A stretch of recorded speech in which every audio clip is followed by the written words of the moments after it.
General Salimu Sale buno baka bubo. General Salimu Sale buno baka bubo.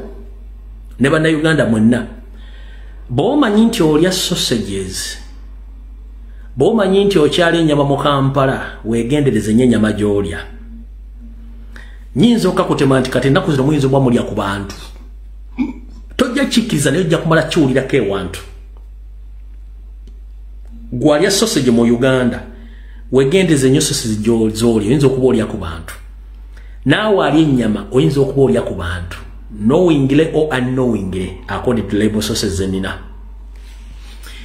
Information jengendo okuta oli waddembo gireka wano bogirowoozaako tekka katako giteeka mu 20 ogende nayo wabula girowoozeeko bulowooza bweneevaayo ojjaga nti omusajja ayogera one. Bwe mwayabya lwabwogo nti musezi atunda ebiwowoolo ensigo z'abantu mu malwaliro Mwage, Mulago, Kawempe ne Kiruddu. Tebakyakola emize gyabwe gyakujja mu bantu biwowoolo. Kati balina amasomero agasomesa obusomesa. Olina amasomero agasomesa abasawo. Gye bakolera ebintu byabwe eyo. Waliwo agali ku luguudo lw'Eruweero, agali ku n'amalala mangi gye bakolera emirimu gyabwe, operation zaabwe, ne private clinics gye bakolera ebintu ebyo. Ebya body organ harvesting. Naye wulira kino.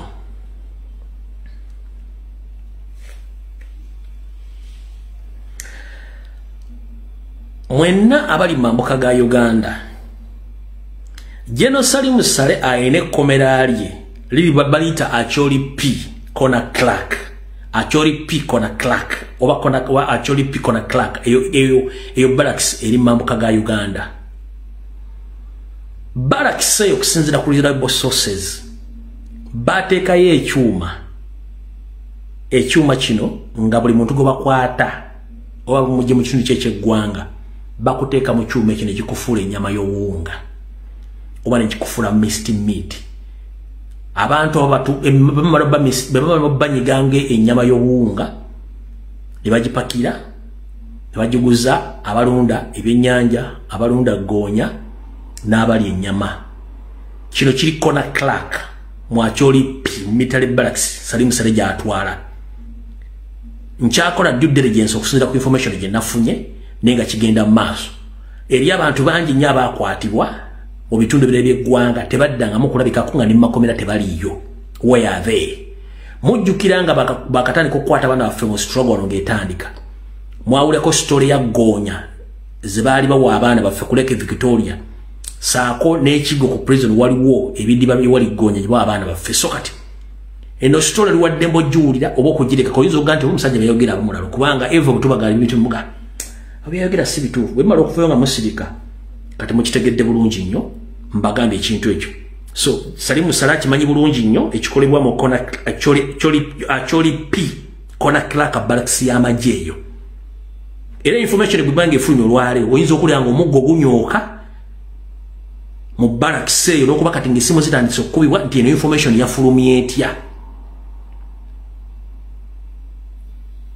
Nchiddamu kuno Salimu Sale kwali muhozi kwali Museveni kwali information kati bagenda tandika omuggo gunyoka mu barracks eyo information yafulumya etya bagitegedde batya kye kigenda maaso.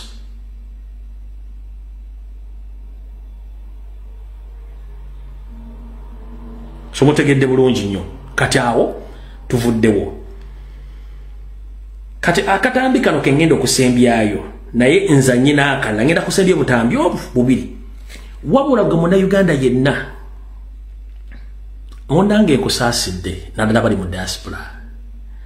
Few moments later mugenda zenyigiramu nnyo nga mukaaba kubanga temumanyi nkola ya Museveni. Mbalabye nga muli mu America muli mu kuseka muli mu kunyumirwa. Few moments later tugenda ziraba nga mutandise obutago bwegasse ebibumba bikubye sama nga mumaze okunywa obutwa kuba temanyi Museveni operating nga nze batunuulidde era mbalaba mukole buli kimwagala. That is okay. Naye Museveni mu katambi kano kembazannyira kano ulira talking for Baganda. You know he's an enemy of Baganda, number one. and secondly, an enemy of Uganda and an enemy of Africa. And we shall crush those enemies as we have done in the past. You preach your nonsense, we shall answer you by word. All right. Atamanjava, what to tamanjaraga. Oba atamanyi nsibuko ye, what to tamanjaraga. Gomuddugavu ne bw'olitambula n'obunensi eno, olina okitegeera nti oli muddugavu. Ebintu byonna by'otambuliddemu ebbanga lyonna, bukyanga amagulu meeru beesogga oluka lwa Africa.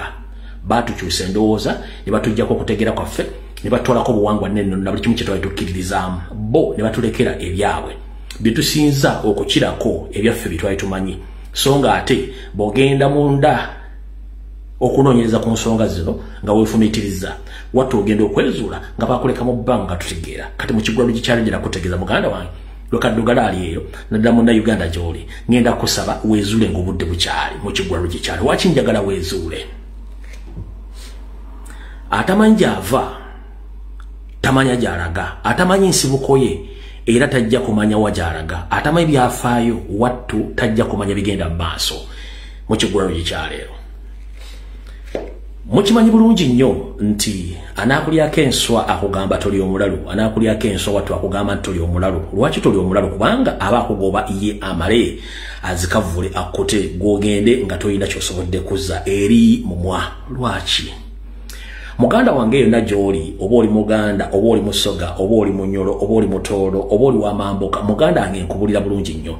Ffenna mu nsi muno buli famire erina ebyafaayo byayo, era buli famire erina empewo.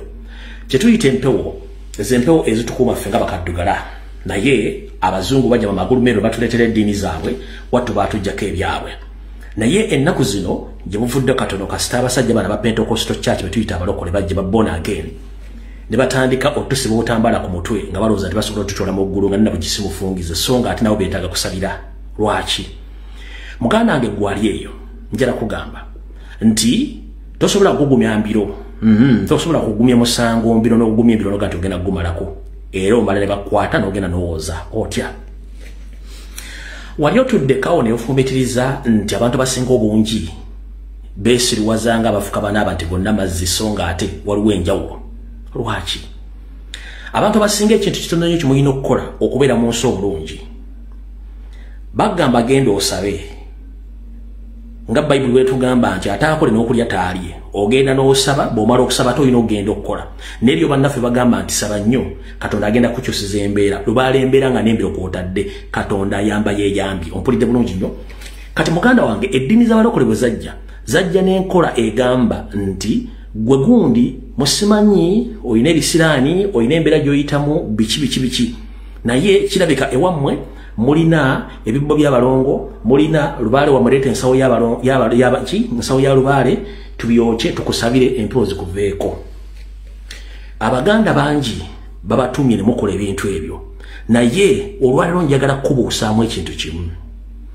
Ebibbo by'abalongo, ensawo ya lubaale nga bwe tugyogera ffe Abaganda, eryo libeera tterekero nti empewo bw'ozeetaagidde bye bintu by'okozesa okuyita empewo.